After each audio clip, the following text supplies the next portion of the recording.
1,000 students are participating in a regional track competition. Teams of 5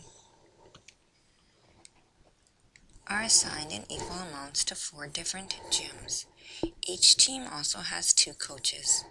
We want to know which computation would result in the total number of people in each gymnasium. In order to solve this problem, we could look at 2 steps. The first is to figure out how many students are in each gym. Then figure out how many teams are in each gym in order to know that each team has 2 coaches. So the first thing that we will look at is the number of students.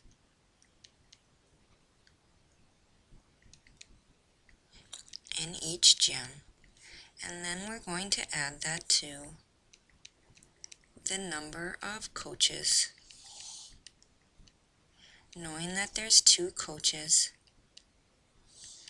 per team.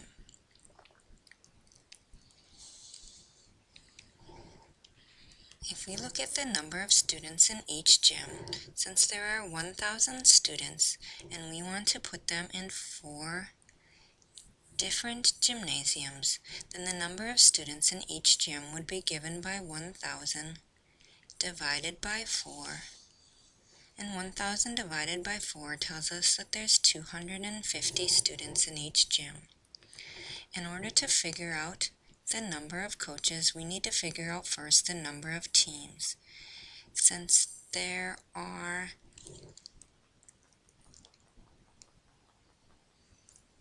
5 students per team and each team has 2 coaches, one way we could figure this out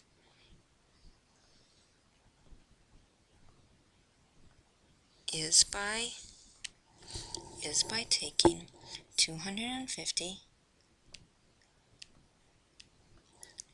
divide that by 5, because that's how many students are per team.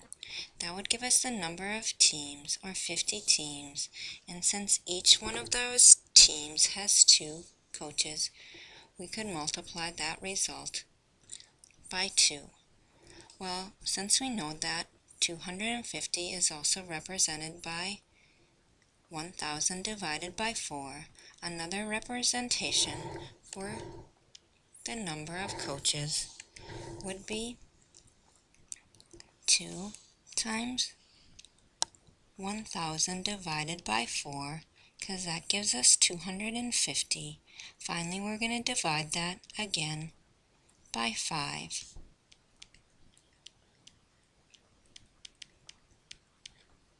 Therefore, we would get 1,000 divided by 4 is the number of students in each gym, and the number of coaches would be 2 times the number of teams, and that would be 1,000 divided by 4 divided by 5 again is the same as dividing by 20. We can verify this, that we know that there's 250 students. We know then, since there's 250 students, there's 50 teams.